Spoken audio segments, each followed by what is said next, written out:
General Santos City. O, diba kaganda, guys? Ito yung Plaza General.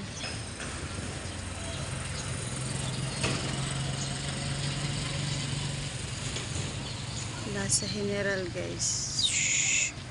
Ooh, ganda.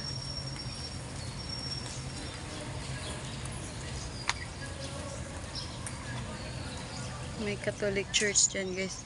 Pinagpalibutan ng hotel. Paikot-ikot lang pala sila, te. Ikot-ikot lang sila. Ewan ko anong to na, basaha daw, te. Maklaro ni mo. Unsa nga grupo.